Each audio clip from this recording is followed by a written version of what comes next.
Invisible le plus souvent, craignant l'homme et fuyant sa folie, le peuple des montagnes ne livre pas ses secrets aux premiers venus. Pour partir à sa rencontre, certains usent de tout leur savoir et de tout leur stratagème. C'est le cas de Sébastien, de Fred et de Nathalie.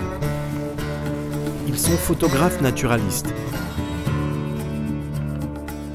Et c'est avec eux, à travers leurs regards et leurs objectifs, que nous allons partir à la découverte des Alpes sauvages.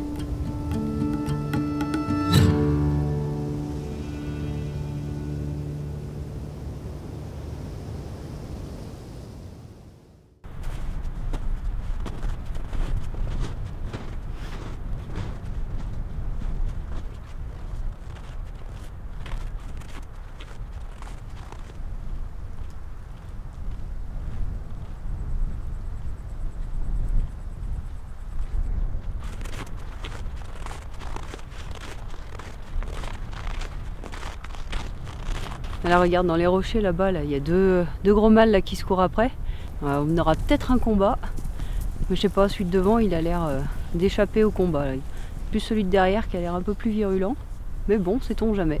Un beau combat de bouquetins, c'est chouette. Ça résonne dans toute la montagne. Ouais, c'est impressionnant.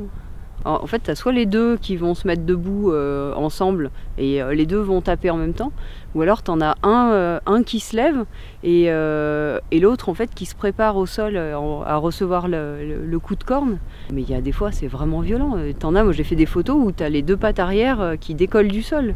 Et l'autre, il est au bord de la falaise, il bouge pas d'un iota. Tu te dis, mais toi, tu reçois le même coup de corne, t'es à l'autre bout de la montagne, quoi. Et eux, ils bougent pas, c'est phénoménal, ils ont une force extraordinaire. Depuis plusieurs années maintenant, Nathalie photographie les bouquetins. Ces animaux, qui avaient presque disparu des Alpes il y a quelques décennies, font aujourd'hui l'objet de mesures de protection.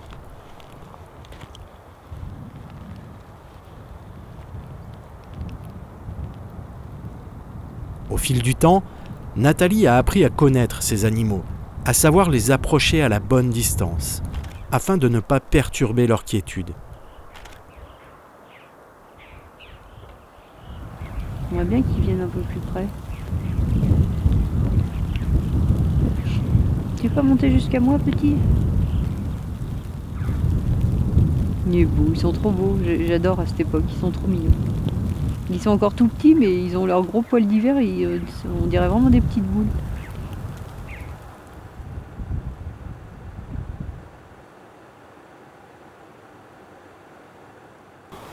Là en fait c'est sympa d'avoir les trois, du coup on a le mâle, la femelle et le jeune ensemble.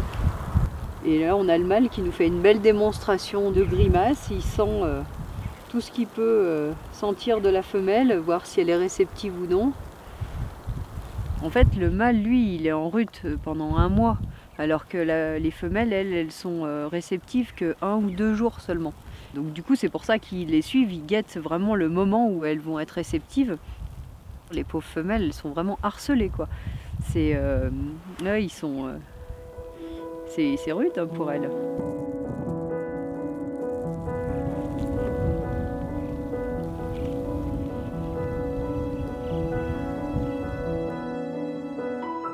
C'est vraiment un animal qui me fascine en fait.